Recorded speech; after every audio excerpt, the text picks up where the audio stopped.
Hello, my dear students. I am Dr. Shashi Tyagi. Today we will discuss linear transformations part third in linear algebra. Student, आज के इस lecture में हम तीन numerical important example consider करेंगे जो कि मैंने एग्ज़ाम पेपर से लिए हैं। इससे पहले के जो मैंने लेक्चर आपको कराए हैं, अगर आप उन्हें अच्छी तरह से समझ लेंगे तो ये एग्ज़ाम्पल समझने में हमें आसानी होगी। तो सबसे पहले स्टार्ट करते हैं एग्जाम्पल 1 से। Show that the projection mapping f R3 to R3 real number के हमारे पास सेट है into the x y plane given by f x y z equal x y zero. ये हमारे इस R3 को बिलोंग करते हैं ये एलिमेंट्स, और ये हमारे इसको बिलोंग करते हैं। तो जब हम मैपिंग अप्लाई करते हैं तो हमारे पास एफ एक्स वाई जेड की वैल्यू आ जाएगी एक्स वाई ज़ीरो। ये हमें प्रूव करना है इज लीनियर।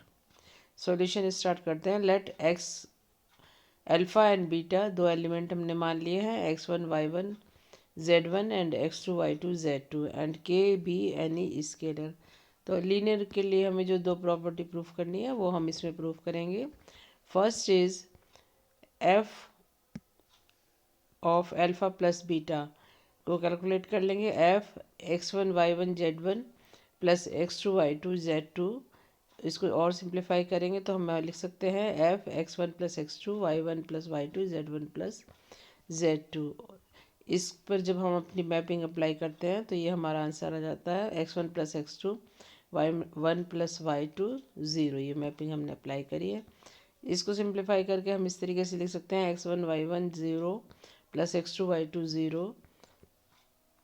इस पर फिर से डेफिनेशन अप्लाई कर देते हैं तो ये इसकी वैल्यू आ जाएगी f of x1 y1 z1 plus f of x2 y2 z2। और हम लिख सकते हैं f alpha plus beta equal f alpha plus f beta. Now come to second property.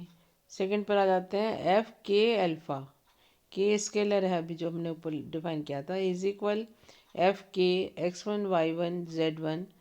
Simplify करेंगे एफ के x1 के y1 के z1। प्रॉपर्टीज़ पर लगा देंगे तो ये इसकी वैल्यू आ जाएगी के x1 के y2 ज़ीरो। इसको हम और सिंप्लीफाई करके इस तरीके से लिख सकते हैं k of x1 y1 zero.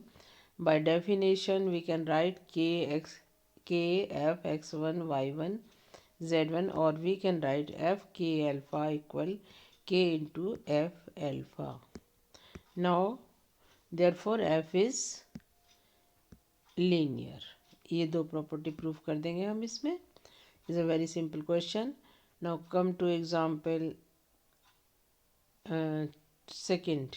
Example second, if f is a mapping of v3f on to v2f।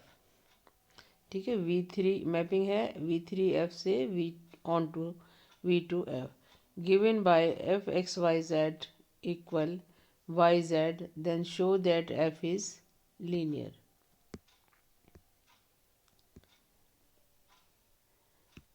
Solution is let x और बीटा हमने दो एलिमेंट इसमें मान लिए हैं, x1 y1 z1 x2 y2 z2 and k belongs to f। k is an field को belong कर रहा है, स्केलर है।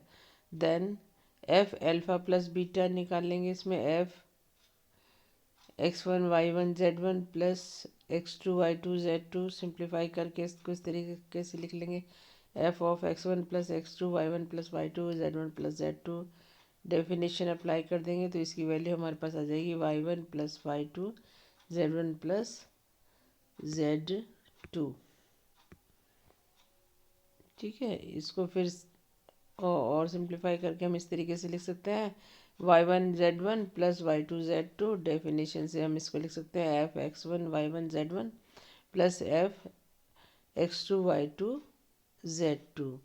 और या इस तरीके से आ जाएगा ये हमारा f of alpha plus beta is equal to f alpha plus f beta.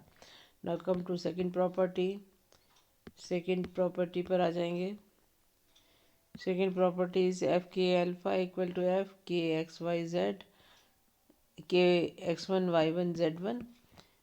Definition से इसमें हम हमारी वैल्यू आ जाएगी के वाई 1 के z1, और इसको और सिंप्लीफाई कर लेते हैं तो के y1 z1 के एफ x1 y1 z1, और बाय डेफिनेशन हम लिख सकते हैं के into F z. This means f is linear. Now come to example third. If f v1 v2, f mapping है v1 से v2 पर is 1 1 and onto linear mapping है, देन प्रूव दैट हमें शो करना है f inverse v2 v1 is also linear. v2 से v1 पर ये हमारी लीनियर होगी. मैपिंग हमें क्या क्या गिवन है, एफ v1 टू v2, और एफ इनवर्स वाली हमें इसमें शो करनी है. सॉल्यूशन इसका थोड़ी डिफरेंट क्वेश्चन है, इसको ध्यान से देखिएगा. सॉल्यूशन हो जाएगा लेट बीटा 1 बीटा 2, दो एलिमेंट ले लिए हमने v2 के, then as mapping f is also onto mapping है f. So there exists alpha 1 alpha 2 in v1 such that f of alpha 1 equal to beta 1, f of alpha 2 equal to beta 2. इसको हमने equation 1 कह दिया. Since f is linear, so f alpha 1 plus alpha 2 को हम इस तरीके से लिख सकते. लीनियर है ये f गिवन है हमारे पास, तो दोनों प्रॉपर्टी होल्ड करेंगी. f alpha 1 plus alpha 2 equal to f alpha 1 plus f alpha 2 and f k alpha 1 equal to k f alpha 1. इसको हमने इक्वेशन 2 कह दिया है, सेकेंड इक्वेशन कह दिया इसको. नाउ इक्वेशन 2 रिड्यूस टू दो से और सेकेंड से हमें मिल जाएगा f alpha 1 plus alpha 2 equal to beta 1 plus beta 2 and f k alpha 1 equal to k beta 1. इसको हमने थर्ड इक्वेशन कहा है. नाउ ये हमारी इस तरीके से आ जाएगी. अब देखिए यहाँ से f alpha 1 equal to beta 1 and f alpha 2 equal to beta 2. Further alpha 1 की वैल्यू क्या आ जाएगी, f inverse beta 1 and alpha 2 is equal to f inverse beta 2. इसे हमने इक्वेशन 4 कहा है. इक्वेशन थर्ड से हमारे पास क्या रिलेशन है, f inverse beta 1 plus beta 2 equal to alpha 1 plus alpha 2. alpha 1 alpha 2 की वैल्यू रख देंगे, f inverse beta 1 plus f inverse beta 2 from equation 4. And similarly f inverse k beta 1 equal to k of alpha 1 की value रख देंगे k of f inverse beta 1. Therefore दोनों property हमारी इसमें proof हो गई है यहाँ पर. Hence f1 is linear. Students आज के लेक्चर में इतना ही. आई होप ये आपको समझ में आया होगा. तीनों क्वेश्चन हमारे एग्ज़ाम में पूछे जाते हैं. इसी तरह के क्वेश्चन आप अपनी बुक से और क्वेश्चन करिए. अगर कोई डिफ़िकल्टी है तो मुझे कमेंट बॉक्स में प्लीज़ कमेंट करके लिखिए. अगर ये लेक्चर आपको अच्छा लगा है तो इस लेक्चर को ज़्यादा से ज़्यादा स्टूडेंट में शेयर कीजिए. इस लेक्चर का जो PDF लिंक है नोट्स का, ये माय हैंड राइटिंग नोट्स हैं, इनका लिंक मैंने डिस्क्रिप्शन बॉक्स में दिया हुआ है, वहाँ से आप इसको डाउनलोड कर सकते हैं. Thanks for watching this lecture. Bye students.